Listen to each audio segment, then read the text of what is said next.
네, 사랑하는 거룩한 빛 광성교회 청년 여러분들, 반갑습니다. 네, 반갑습니다. 안녕하세요. 네. 오늘도 우리에게 주시는 이 말씀을 통해서 하나님 아버지의 마음을 더욱더 알아갈 수 있는 시간이 되었으면 좋겠습니다. 눈도 많이 오고 날이 추워졌습니다. 저희 교육자들은 새벽같이 나와서 앞에 있는 눈을 쓸었는데요. 여러분들 늘 조심하시고 다닐 때도 조심하시길 바랍니다. 무엇보다 코로나19가 다시 좀 확산이 되면서 어려운 시기를 다시 지내는 것 같습니다. 다시 한번 이 시간이 속히 지나가길 기도하는 마음인 거고, 우리 청년분들의 삶에도 혹시나 이 코로나19로 인하여서 어려움이 있으신 분들, 또 하나님께서 주시는 위로하심과 그 새 힘으로 하루하루를 살아가는 시간이 되기를 간절히 소망하고 기도합니다. 그리고 연탄봉사 영상을 보신 것처럼 이 시기 가운데 우리가 어려운 이웃들을 더 돌아보고 그들을 사랑하고 섬기는 청년부가 되었으면 좋겠습니다. 옆에 분과 조금은 이르지만 이렇게 인사하셨으면 좋겠습니다. 조심해야 되니까요, 눈을 보시고 메리 크리스마스라고 입만 뻥끗거리시면 될 것 같아요. 옆에 분과 이렇게 인사할게요. 메리 크리스마스. 정말 아무 말씀 안 하시는군요. 네, 여러분 12월 시리즈 설교 주제는요, 기다리는 사람들이라는 주제로 저희가 이야기를 하고 있습니다. 대림절을 맞이하여 우리는 아기 예수님의 오심을 묵상하고 또 그리스도인으로서 우리는 어떻게 살아가야 되는지를 돌아보고 있는 시기를 겪고 있어요. 그리고 제가 오늘 여러분들과 함께 나누고 싶은 제목은 서로 다른 기다림의 사람들입니다. 우리 함께 읽어보면 좋을 것 같습니다. 시작. 서로 다른 기다림의 사람들. 청년 여러분, 지금 이 시간 예수님이 오신다면 여러분들은 어떠실 것 같아요? 좀 어떠한 마음일 것 같아요? 저는 제가 지내고 있는 이 시간, 이 순간 예수님께서 오신다는 그 소식을 들으면은요, 한번 상상을 해보세요. 내일 만약에 예수님이 오신다고 한다면, 언제 오실지 모르겠지만은 실제적으로 그런 일이 일어난다고 생각하니까 좋긴 한데요. 여러 가지 마음이 참 많이 들더라고요. 예수님이 오신다라는 그 소식을 들으면 당연히 너무 좋을 것 같고 한 걸음에 좀 달려가겠죠. 그런데 막 이렇게 달려가면서 많은 생각을 할 것 같아요. 왜 지금 오셨을까? 이런 생각도 하고, 나는 오늘 뭘 잘못한 게 없을까? 나는 오늘 하루 어저께는 어떻게 살았지? 그래서 예수님을 마주하는 그 시간까지 사실은 되게 많은 생각을 하고 많은 마음을 좀 가지고 있지 않을까라고 좀 생각을 할 수도 있을 것 같습니다. 여러분, 그렇다면은요, 실제적으로 예수님을 마주하는 그 순간도 우리가 상상을 해보고 생각을 해봤지만, 지금 우리가 믿고 있는 그 예수님, 우리 마음 가운데 모신 그 예수님은요, 여러분들에게 이미 계신 그 예수님은 어떠한 모습, 또 어떠한 존재로 여러분들의 마음 가운데에, 또 여러분들의 삶 가운데에, 여러분들이 살아가는 모든 순간 가운데에 어떠한 모습과 어떠한 형태와 어떠한 존재로 여기면서 살아가고 계신지요? 이것들을 한번 질문을 드려보고 싶습니다. 우리 삶의 예수님은 저에게, 여러분들에게 어떤 존재로 계시며 우리들은 어떠한 마음으로 예수님을 바라보고 살아가는지에 대한 그런 물음 말이죠. 여러분, 오늘 본문의 상황을 좀 전체적으로 살펴보기를 원하는데요, 전체적인 내용은 아기 예수님의 탄생을 알고 찾기를 원하는 인물이 나오는데, 한 사람은 헤롯 왕이고 한 무리는 동방박사들입니다. 여기서 우리가 오늘 본문을 보기 전에 하나 확인을 하고 넘어가야 하는 부분들이 있는데요, 첫 번째는요, 우리는 동방박사 세 사람이라고 알고 있습니다. 그렇죠? 주로 동방박사 세 사람이라고 주로 많이 알고 있는데, 사실 동방박사가 세 사람이라고 성경에 써 있지는 않아요. 네, 여러분, 동방박사가 막 세 명이다, 세 사람이다 라고 이야기를 하진 않습니다. 우리가 그림으로 보면은 늘 동방박사 세 사람이 이렇게 뭔가를 타고 가고 있잖아요. 그 이유는 성경에서 그들이 드렸던 제물들, 황금과 유향과 모략을 예물로 드렸기 때문에 세 명이라고 이렇게 표현을 하는 것이에요. 그러나 성경에서는 동방박사가 세 사람이라고 언급하지 않고 있어요. 대부분의 학자들은요, 자료를 찾아보니까 3명보다는 더 많았을 거라고 이야기를 하더라고요. 왜냐하면 황금과 유향과 모략이 그 당시에도 굉장히 값비싼 물건 중 하나였기 때문에 그것들을 같이 지켜내기 위해서 더 많은 인원들이 움직였을 것이다 라고 이야기를 하는 수행원들이 동행했을 거라고도 또 이야기하는 학자들도 있습니다. 두 번째로 보면은요, 우리가 늘 그림에서 보면 동방박사들이 별을 따라 예수님께 나아갑니다. 그렇죠? 그리고 태어나신 말구유 앞에 동방박사가 이렇게 엎드려 절하고 자신의 것을 이렇게 내어놓고 있는 것을 보고 있습니다. 이런 모습, 이런 사진들을 주로 많이 보셨죠? 그런데 이것도 사실과 다릅니다. 이따 본문을 보면은요, 집에 들어가라고 나옵니다. 동방박사들이 예수님을 만난 그 순간은 태어난 그때 타이밍 맞게 딱 도착하는 것이 아니라 좀 더 시간이 지난 후 동방박사들과 예수님은 만났다라는 것입니다. 그 시간은 뭐 여러 가지 계산들을 해봤을 때에 돌이 갓 지난 아기 정도 되었을 때의 시간이라고들 학자들이 이야기를 하고 있습니다. 그리고 셋째, 동방박사들이 왕이라고 말하는 이제 신학자들도 있는데요. 대부분은 이제 점성술, 꿈을 해석하는 등에 뛰어난 사람으로 동방박사를 여기고 있습니다. 여러분, 이 정도의 이제 좀 지식을 갖고 한번 출발을 해봤으면 좋겠는데요. 본문을 보면요, 우리가 1절, 2절을 함께 읽어보면 좋을 것 같습니다. 띄워주실래요? 1절, 2절 시작. 헤롯 왕 때에 예수께서 유대 베들레헴에서 나심에 동방으로부터 박사들이 예루살렘에 이르러 말하되 유대인의 왕으로 나시니가 어디 계시냐? 우리가 동방에서 그의 별을 보고 그에게 경배하러 왔노라 하니. 아멘. 여러분, 헤롯 왕 때라고 본문이 시작을 하고 있죠.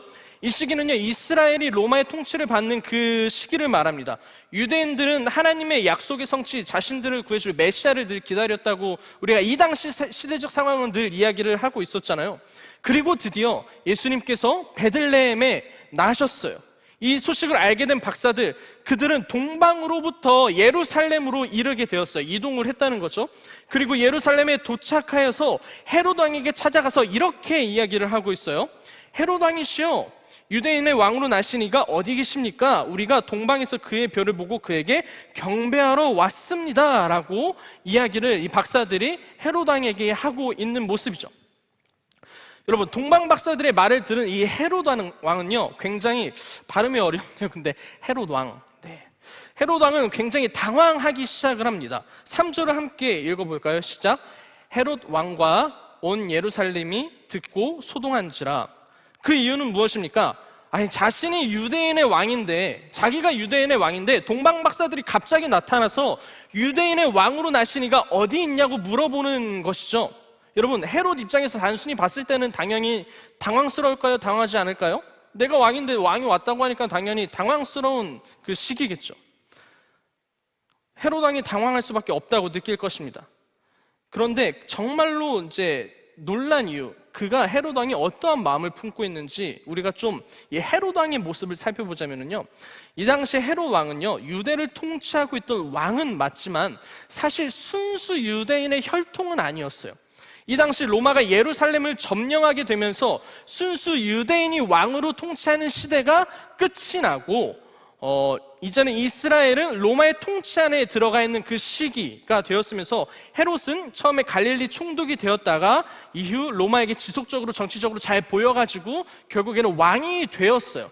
그러니까는 유대인의 혈통에서 왕이란 게 아니라 그 다른 이방 민족의 사람이 유대인의 왕으로서 행하고 그렇게 살고 있었다라는 거죠. 쉽게 말해서 유대인이 아닌 사람이 유대인의 왕이 되었고, 그는 정치적으로 엄청나게 탁월했기 때문에 그 자리까지 올라갈 수 있었어요. 그런데 정치뿐만이 아니고요, 그 헤롯 왕의 제가 봤을 땐 나쁜 점, 뭐 그 당시 사람들은 어떻게 생각할지 모르겠지만은요, 헤롯 왕이 했던 그 행위들은요, 자신의 왕권을 지키기 위해서는 어떤 일이든 하는 자였어요. 자신이 왕이고 왕권을 지키기 위해서, 그 자리를 지키기 위해서 자기를 위협하는 자가 있다 하면은 정말 서슴없이 죽이는 사람, 자신에게 골치 아픈 그 일들이 떨어지면 그 사람을 어떻게든 헤아려서 그 자리를 지키는 사람, 그 권력, 욕심, 힘, 어떻게든 나의 왕의 자리를 지키기 위해서 최선을 다했던 사람이 잘못된 최선이죠. 헤롯이었다는 거죠. 그런 헤롯에게 동방 박사들이 와서 유대인의 왕으로 나시니가 어디 계시냐라고 했을 때에 여러분 어떤 마음이 들었을까요? 헤롯 왕의 그 모습들을 상상하고 생각해 봤을 때는 참, 야, 또 누가 내 자리를 노리는 거 아니야? 누구야? 뭐 이렇게 생각을 했을 수도 있겠죠. 그리고 4절에 헤롯이 말합니다. 4절 함께 읽을까요? 시작. 왕이 모든 대제사장과 백성의 서기관들을 모아 그리스도가 어디서 나겠느냐 물으니, 네, 왕이 모든 대제사장과 백성의 서기관들을 모아서, 헤롯이 모아서 그리스도가 어디 나겠느냐라고 물어보고 있습니다. 자, 이제 그 예수님의 탄생을 소식을 듣고 동방 박사들도 예수님을 찾기 시작하고요, 헤롯도 예수를 찾기 시작을 합니다. 우리 5절 6절 함께 읽어볼까요? 동방 박사에게 이렇게 물었죠. 그리고 5절 6절 시작. 이르되 유대 베들레헴이오니 이는 선지자로 기록된 바, 또 유대 땅 베들레헴아 너는 유대 고을 중에서 가장 작지 아니하도다. 내게서 한 다스리는 자가 나와서 내 백성 이스라엘의 목자가 되리라 하였음이니이다. 여러분, 박사들이 헤롯 왕에게 이렇게 이야기를 하는 거예요. 왕이시여, 지금까지 선지자들이 이야기한 바로는 그 예수라는 그 우리의 메시아가 베들레헴에서 난다라고 이야기를 합니다. 그리고 그는 이스라엘의 목자가 된다고 선지자들이 이야기를 하고 있어요. 여러분, 구약을 보면은요, 예수님의 오심을 표현하는 구절들이 상당히 많은 것들을 볼 수 있습니다. 선지자들의 예언을 통해서요. 대표적으로 이사야 선지자는요, 이렇게 이야기했죠. 주께서 친히 징조를 너희에게 주실 것이라. 보라, 처녀가 잉태하여 아들을 낳을 것이요 그의 이름을 임마누엘이라 하리라. 아멘. 이사야가 이미 예언한 거예요. 그 우리의 메시아가 오시고 그는 처녀가 잉태해서 아들을 낳을 것이고 그의 이름을 임마누엘이라 하라. 여러분, 헤롯이 계속해서 7절 8절에 이야기합니다. 7절 8절 함께 읽을까요? 시작. 이에 헤롯이 베들레헴으로 보내어 이르되 가서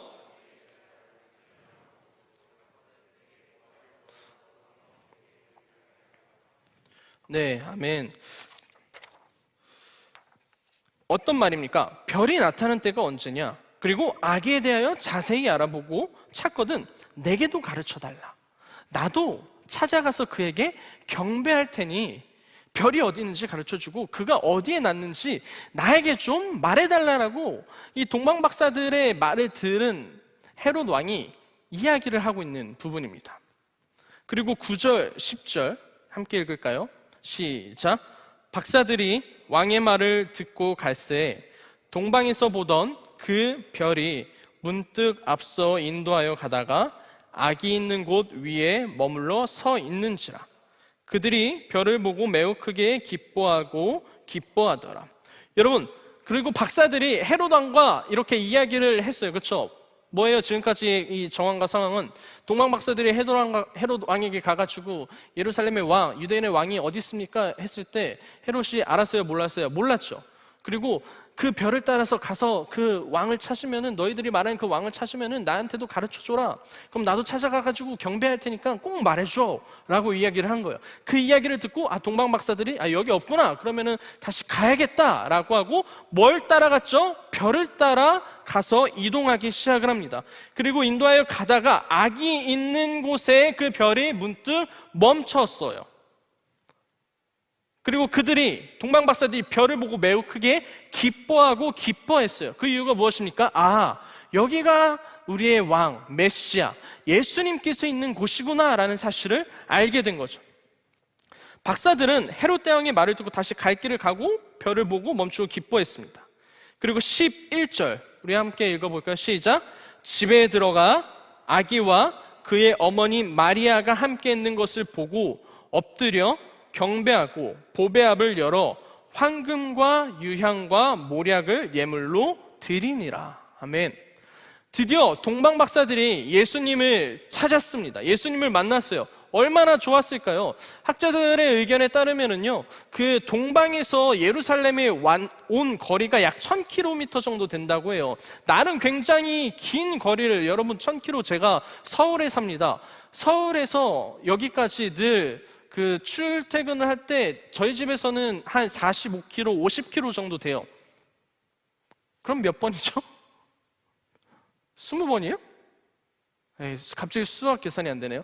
그 정도를 여러분 뭘 타고 오던 쉽지 않은 거리잖아요. 사실 왔는데 헤롯 왕을 만났는데 자신이 찾던 유대인의 왕이 있었어요? 없었어요? 없었어요. 그러나 다시별이 인도하는 대로 가가지고 그들이 결국에는 아기 예수를 마주하게 됩니다.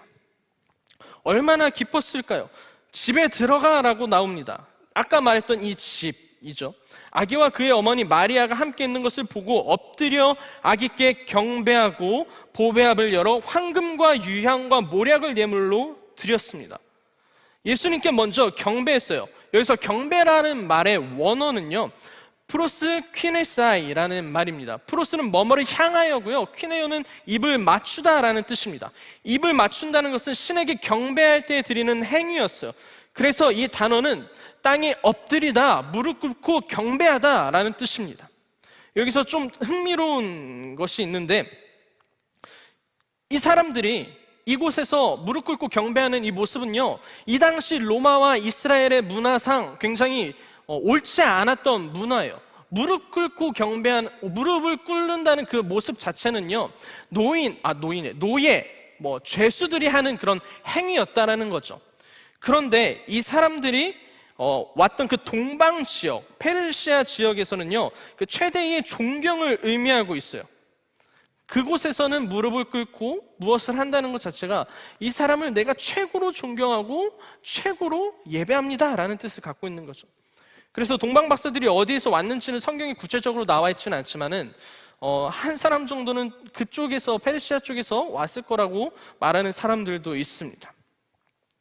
여튼 이렇게 무릎을 꿇고 경배하는 것은 또 지금의 기독교에서 굉장히 좀 중요한 의미를 갖고 있다고 말하는 사람도 있어요. 저희가 예배드릴 때, 기도할 때 무릎을 꿇기도 하죠. 그렇죠? 여러분, 그만큼 동방 박사들은 예수님께 자신이 할 수 있는 최고의 모습과 최고의 행위, 최고의 그 모습으로 경배를 먼저 했다라는 사실입니다. 그리고 보배압을 열어서 뭐예요? 황금과 유향과 모략의 예물을 드립니다. 이 세 가지의 예물은 그 당시 너무나도 중요하면서도 귀한 거예요. 그리고 이 세 가지는요, 주로 왕에게 바치는 그런 제물입니다. 금, 유향, 모략. 황금은 가장 값비싼 것이므로 왕에게 드리는 가장 당연하면서도 가장 비싼 물질이었고요. 유향은 향로로 하나님 앞에 제사를 드릴 때 사용하던 것이었어요. 보이시죠? 모략은 귀한 사람이 죽었을 때에 그 사람에게 바르는 약간 방부제 같은 역할을 하는 것이었어요. 의미를 좀 설명을 해보자면요, 황금은 자신들의 왕되심을 고백하는 그 의미를 담고 있다고 합니다. 유향은 신성을 인정한다라는 거예요. 제사로서 이렇게 올려드릴 때. 모략은 십자가의 죽음을 상징한다고 합니다. 여러분, 이게 그냥 흔히 구할 수 있었던 것이 아니고 너무나도 이 당시에도 값비쌌던 거예요. 이렇듯 동방 박사들은 자신이 표현할 수 있는 모든 것으로 예수님의 오심을 경배했어요. 그리고 헤롯에게 돌아가려고 한 순간 12절 함께 읽도록 하겠습니다. 띄워주실래요? 12절. 제가 읽어드릴게요. 시작. 그들은 꿈에 헤롯에게로 돌아가지 말라 지시함을 받아 다른 길로 고국에 돌아가니라 라고 12절에 나옵니다. 자신들이 경배를 다 하고 헤롯이 뭐라고 했어요? 동방 박사들에게, 너희들이 예수님 찾으면 나한테도 좀 가르쳐줘. 왜냐? 나도 경배하러 가려고. 그러니까 꼭 나한테 말해줘 라고 하고 동방 박사들 다 경배하고 예수님 만나고 영접하고 다시 돌아가려고 했는데 어떤 일이 일어납니까? 그들의 꿈에 헤롯에게 돌아가지 말라는 지시함을 받습니다. 그리고 동방 박사들은요, 그 길로 가지 않고 돌아서 고국으로 다시 돌아갑니다. 여기까지가 오늘 우리가 읽은 본문의 이야기입니다. 어렵지 않으시죠? 어떠한 스토리인지 어떠한 내용인지 좀 이렇게 머릿속에 그려지시죠? 그렇게 헤롯에게 돌아가지 않은 동방 박사들, 헤롯은요 계속 기다렸겠죠. 언제 오지? 예수님 만나러 갔다고 유대인의 왕이라고 하는 만나러 갔는데 언제 오지? 계속 기다렸겠죠. 그러나 헤롯에게 돌아가지 않은 동방 박사들, 헤롯은요 결국 자신이 속은 줄 압니다. 그리고 어떠한 행동을 하는지 아십니까? 16절 띄워주시면 감사하겠습니다. 함께 읽겠습니다. 시작. 이에 헤롯이 박사들에게 속은 줄 알고 심히 노하여 사람들을 보내어 베들레헴과 그 모든 지경 안에 있는 사내 아이를 박사들에게 자세히 알아본 그때를 기준하여 2살부터 그 아래로 다 죽이니. 헤롯이 속은 걸 알고 어떻게든 자신의 그 왕의 자리를 위협하는 그 유대인의 왕이라고 그들이 말하는 그 예수 그리스도를 죽이기 위해서 그 당시에 2살, 사내 아이 2살 아래에 있는 모든 아이들을 다 죽였어요. 이게 얼마나 말도 안 되는 일입니까? 이게 얼마나 잔인한 일입니까? 사랑하는 청년 여러분, 2000년 전에 예수님께서 이 땅에 오실 때요, 오늘의 말씀을 통해서 볼 수 있는 것은 동방박사들의 모습과 헤롯 왕의 모습입니다. 예수님께서 오신다는 그 소식을 듣고 동방박사들은요, 너무나도 큰 기쁨으로 그를 찾아가고 맞이하려고 갔어요. 무엇을 가지고 갔죠? 이 땅에서 자신들이 이 땅에서 표현할 수 있는 가장 값진 것들을 가지고 갔어요. 값진 물건들을 가지고 갔어요. 자신들이 할 수 있는 최대의 경배를 드리러 동방박사들을 움직였어요. 예수님이 자신들의 삶의 왕으로 오신 것을 크게 기뻐하며 자신들의 것을 기꺼이 내어주는 모습들을 보였어요. 드디어 자신들을 구원해주고 자신들의 삶을 인도해주시는, 우리의 길이 되시는 메시아이신 예수 그리스도를 만나게 되었다는 사실이죠. 그러나 헤롯은 아니었어요. 헤롯은 어떠하였나요? 선지자들을 통하여서 예언된 메시아가 온다고 했을 때 그가 처음에 무엇이라고 말했습니까? 나한테도 말해줘라, 나도 경배하게 라고 이야기를 했죠. 그렇게 이야기를 했지만은요, 저는 헤롯이 왕이 되는 모습들, 그리고 동방박사들이 자신을 속이고 행했던 그 2살 이하의 모든 아이들을 죽였을 때 그 모습들을 보면은요, 헤롯은 자신의 자리를 지키기 위해서 어떤 짓이든 하는 사람이었잖아요. 그렇게 보여줬어요. 예수님이 이 땅에 오셨을 때 또한 동일한 생각을 하지 않았을까 좀 묵상하게 됩니다. 2살 이하의 모든 아이를 죽인 이유도 유대인의 왕이라는 예수를 없애고 자신의 왕권을 지속해서 유지하기 위함이었겠죠. 헤롯은 좀 이렇게 생각하지 않았을까요? 내가 지금까지 이 자리에 어떻게 지켜왔는데, 내가 어떻게 왕이 되었는데, 이 자리를 지키기 위해서 내 것을 내어주지 않기 위해서 내가 얼마나 많은 일을 했는데, 메시아, 유대인의 왕, 그가 아무리 유대인의 왕이라고 해도 내어줄 수 없어. 내 자리를 내어줄 수 없어. 여기는 내 것이야. 이거는 내 것이야. 저는 말씀을 계속 묵상하면서 동방박사의 모습과 헤롯의 모습이 어쩌면 지금 내가 살아가고 있는 나의 삶의 모습들이 보여지는 거예요. 예수가 이 땅 가운데 오셨습니다. 우리를 살리시려고 오셨습니다. 우리에게 생명을 주시기 위해서 오셨습니다. 그가 오신 이유가 무엇입니까? 우리의 죄를 대신 지고 죽으시러 이 땅에 오셨던 사실인 거잖아요. 자신의 생명을 기꺼이 먼저 내어주시기 위해서 이 땅에 오신 것이란 말이에요.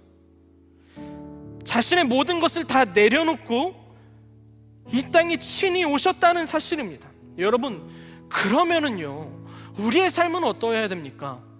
예수님이 정말로 나를 위해서 내 생명 살리시려고 오신 그 예수님을 우리가 정말 믿는다면, 그 믿음으로 고백하면서 살아간다면은요, 그럼 우리의 모습은 어떠해야 되냐는 거예요. 여러분들, 내 모습, 제 모습은 어떠해야 되는 거예요? 여러분들의 모습은 어떠해야 되냐는 거죠. 그가 우리를 위해 생명을 걸었던 것처럼 우리의 믿음 또한, 우리의 신앙 또한 지키기 위해 최선을 다하고 노력하며 살아가야 하며, 내가 드릴 수 있는 최고의 경배로, 내가 드릴 수 있는 최고의 예배로, 최고의 것으로 드리고, 내가 가지고 있는 나의 황금, 내가 가지고 있는 나의 유향, 내가 가지고 있는 나의 모략, 이것을 다 드려도 사실 부족하다고 느껴야 하는 우리의 삶이고 우리의 마음인데, 여러분, 제 마음은요, 헤롯과 다를 게 없더라고요. 제 삶과 제 마음을 돌아보면은요, 해롭과 별반 다를 게 없더라고요. 생명이신 예수 그리스도께서 나를 살리시려고 이 땅에 내려오신 것을 알고요, 저도 주님 경배합니다, 주님 찬양합니다, 주님 예배합니다, 나의 예배를 받아주시옵소서 라고 이야기를 해도 결국에는요, 제 것을 포기하지 못하는 저를 발견하게 되더라고요. 내가 이것은 절대 포기할 수 없지, 내가 이것은 절대로 가지고 있어야지. 그런 제 모습이 너무나도 많이 보이더라고요. 주님이 나에게 오셨다고 하더라도 우리는 나의 것 빼앗길까 봐, 내가 이루어 놓은 것들, 혹시 예수님께서 그 길 아니라고 하시면 어떡하지? 내가 최선을 다해서 살아가는 이 삶에 예수님께서 오셔서 나에게 믿음을 주시고 이런 것들이 너무나도 감사한데, 여전히 나는 예수님이 내 삶의 주인 되시고 생명 되시는 것보다 내 삶의 주인을 여전히 나로 여기며 내가 왕이 되어서 살아가는 것, 내 것을 포기하지 못하고 왕으로 오신 주님을 만난 것이 아니라 내가 왕으로 살아가는 나의 삶. 신앙의 초점이 그리스도로 인하여서 나에게 이루어지는 것이 아니라 내가 시작점이 되는 삶.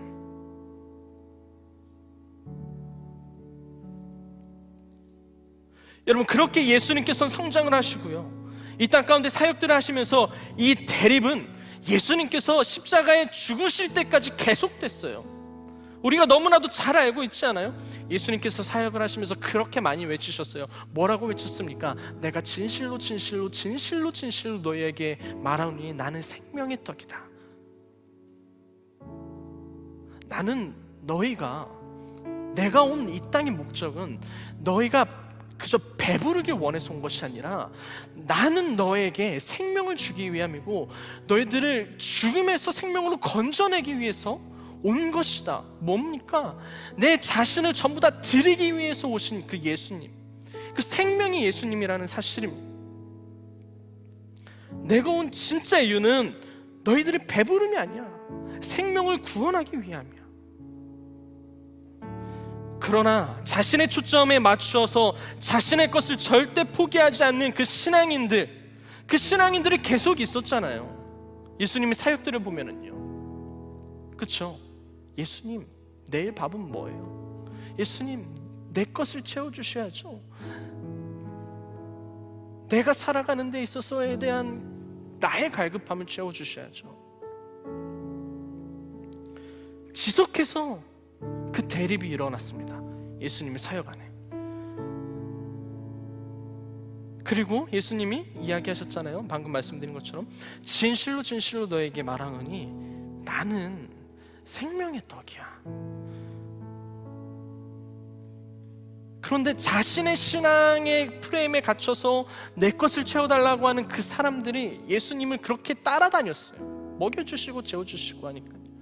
근데 예수님이 계속 그렇게 말하니까는요, 요한복음 6장에 그 말을 듣고 이렇게 나옵니다. 그때부터 많은 사람들이 떠나가고 다시 그와 함께 다니지 아니하더라. 그리고 예수님께서 12제자에게 이르시되 뭐라고 물어보신지 아십니까? 그 12제자에게 너희도 떠나가려느냐? 너희도 떠나가려느냐? 사람이신 예수님이 자신을 따르는 그 많은 사람들이 떠났을 때 괜찮으셨을까요? 나 마음이 아팠겠죠. 내가 온 이유는 너에게 생명을 주기 위함이고 너희가 이것만 믿으면 나와 함께 영원토록 살 수 있고 나아갈 수 있는데 그들이 떠나는 것을 보고 얼마나 마음이 아팠습니까? 그리고 옆에 있는 제자들에게 묻는 거예요. 야, 너희도 갈래? 너희도 갈 거니? 너희도 떠나갈 거니? 사랑하는 청년 여러분, 여러분들에게 예수 그리스도는 어떠한 존재로 오셨습니까? 이 땅에 오신 예수님의 존재는요, 여러분들의 삶에, 여러분들의 마음 가운데에, 여러분들의 살아가는 그 모든 순간에 어떠한 존재로 계십니까?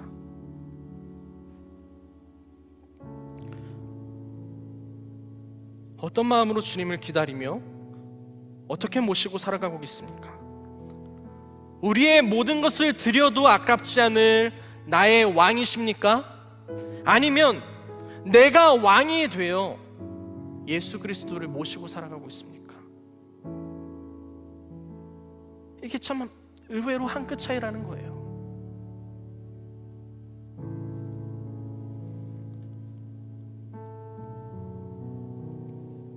오직 예수 그리스도만이 우리의 왕 되심을 고백하는 삶이 되길 소망합니다. 아멘이십니까?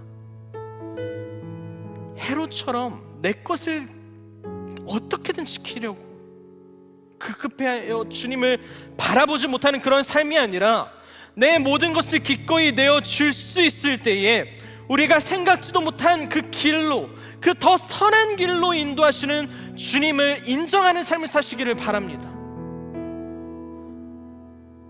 내 것을 내려놨을 때에, 나의 생각들을 내려놓고 주님을 왕으로 모셨을 때 그 왕 되신 주님이 내 삶에 어떻게 일하시는지 보면서 살아가셨으면 좋겠어요. 주님이 왕 되시는 삶, 내 것을 다 내어드려도 아깝지 않을 나의 왕 예수 그리스도. 우리는 내려놓는 것이, 내어주는 것이 마치 뭔가 포기한다고 하면서 생각하며 살아가는 것 같아요. 그렇지 않습니다. 내려놓는다는 것은요, 주님께 드리는 것이고요, 주님께 드린다는 것은요, 우리가 생각할 수 없는 그 완전한 그 영광의 길, 그 하나님의 길, 그 길로 인도하신다는 그 예수 그리스도의 선하심을 믿고 살아가시길 바랍니다.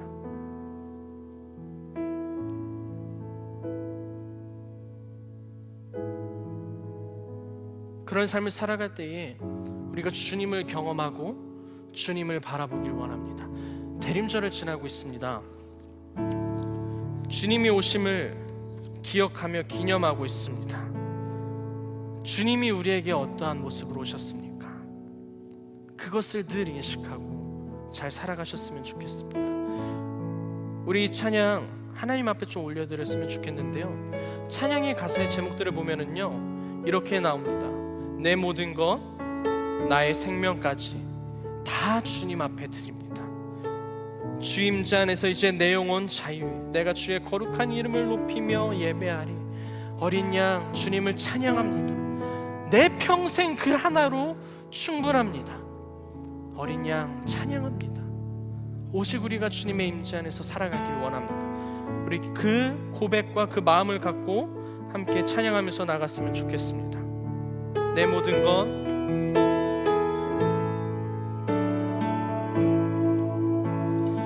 내 모든 것, 나의 생명까지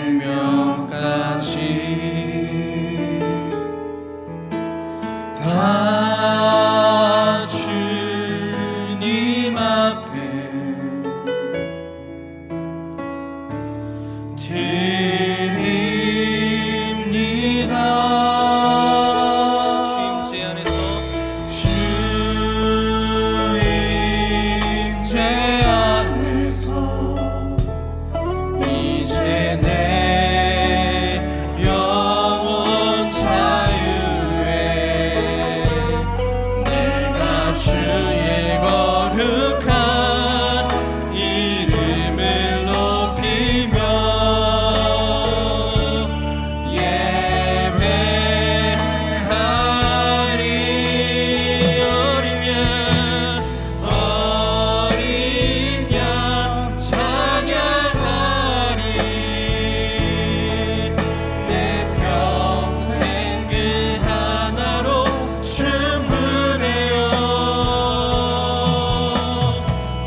생명까지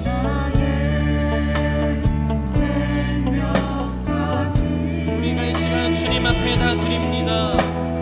다 주님 앞에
어쩌면 헤롯이 나였습니다. 나의 것을 여전히 포기하지 못하고 왕 대신 주님을 모시고 사는 것이 아니라 내가 왕 노릇하며 나의 것을 위하여서 살아가는 내 모습이 여전히 보이고 있습니다.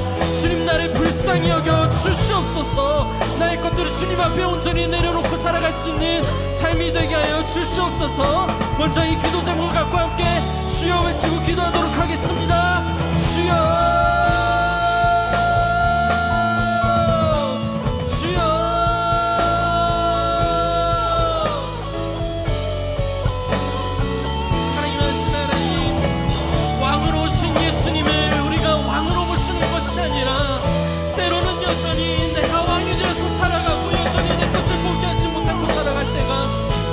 많이 있습니다. 당신은 이 땅 가운데에 오셔서 우리에게 생명을 주셨고 목숨을 다해서 우리를 살리시기 위해서 자신의 모든 것들을 내어주실 때에 우리는 어떻게 예수님을 모시고 살아가고 있었습니까?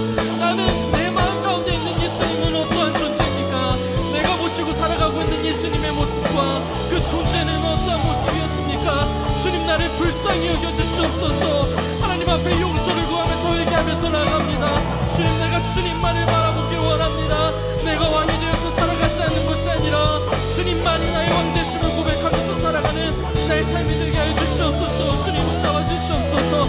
우리 한 가지 더 기도하면서 나아갈 때에 하나님 이 땅에 오신 그 주님을 내가 왕으로 모시면서 살아가길 원합니다. 아버지여 내가 왕으로서 살아가는 것이 아니라 주님만이 나의 왕 되심을 고백하며 나의 것들을 다 주님 앞에 드려 나아갈 때에 그렇습니다. 주님 이것 하나로 충분합니다. 주님이면 충분합니다. 그 주님만이 나의 삶의 주관자 되어주시고 주님만이 나의 삶을 인도하시고 이끌어가 주시옵소서. 우리 기도 제목 가지고 다시 한번 주여 모여주고 기도하도록 하겠습니다. 주여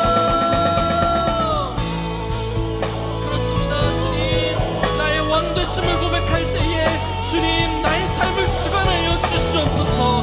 나의 삶을 인도하여 주시옵소서. 내가 주님을 바라보고 내가 주님 앞에 나의 것들을 내려놓고 나아갈 때에 여전히 더 선한 길로 인도하시는 주님 나를 끝까지 붙잡아 주시는 주님, 나를 죽기까지 사랑하시는 그 주님의 사랑에 힘입어서 살아갈 수 있도록, 주님 나를 여전히 붙잡아 주시는 그 사랑에 힘입어 나갈 수 있도록 주님 나를 붙잡아 주시옵소서. 주님 나를 살려 주시옵소서. 왕 대신 주 앞에 나아갑니다. 왕 대신 주님 앞에 나아갑니다. 주님만을 바라보길 원합니다. 주님만을 높여드리길 원합니다. 주님만을 높여드리길 원합니다. 내가 주님을 원합니다. 내가 주님을 바랍니다. 나의 삶을 인도하여 주시옵소서. 나의 모든 것들이 인도하실 주님, 그것 하나로 충분합니다. 우리가 고백할 수 있는 삶이 되게 해 주시옵소서. 어린 양 찬양하리, 어린 양 찬양하리. 내 평생 그 하나로 충분해요. 어린 양 찬양하리. 내가 주의 임재, 어린 양, 어린 양, 어린 양 찬양하리. 내 평생 그 하나로 충분해요. 어린 양 찬양하리. 내가 주의 임재, 다 주의 크신 이름 높이며, 다 주의 크신 이름 높이며, 우리에게 하신 위대한 일 감사하세. 주의 신실하신 그 사랑, 온 땅과 하늘 위에 계셔 홀로 영원하신 이름, 다 주의 크신 이름 높이며, 다 주의 크신 이름 내 삶 가운데 일하신 그 주님의 이름을 찬양합니다. 우리에게 행하신 위대한 일 감사하세. 오 주의 신실하신 그 주님의 그 사랑, 온 땅과 하늘 위에 계셔 홀로 영원한. 우리 마지막으로 다시 한번 고백합시다. 주의 크신, 다 주의 크신 이름 높이며, 우리에게 행하신 위대한 일 감사하세. 주의 신실하신 그 사랑, 온 땅과 하늘 위에 계셔 홀로 영원하신 이름.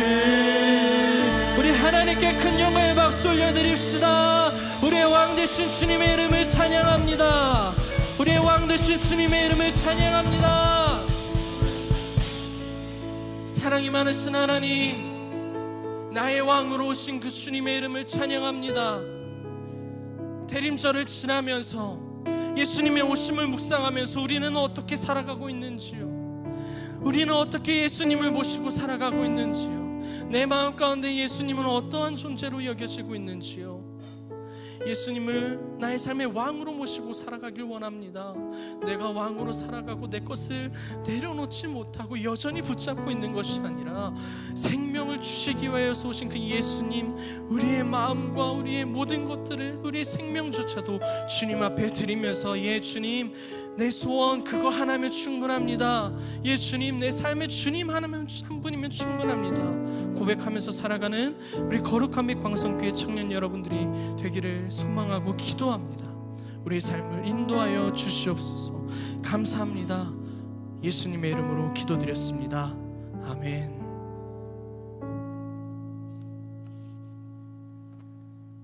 이제는 우리의 기다림의 이유가 되시는 주 예수 그리스도의 은혜와 그 아들을 기꺼이 우리에게 주신 아버지 하나님의 크신 사랑과 예수님의 오실 길을 예비하게 하시는 성령님의 인도하심이 나의 삶의 왕으로 오신 주님을 인정하고 또 기쁨으로 기다리는 모든 청년들의 삶과 간절한 기다림 위에 이제로부터 영원까지 함께 하시기를 간절히 축원하옵나이다.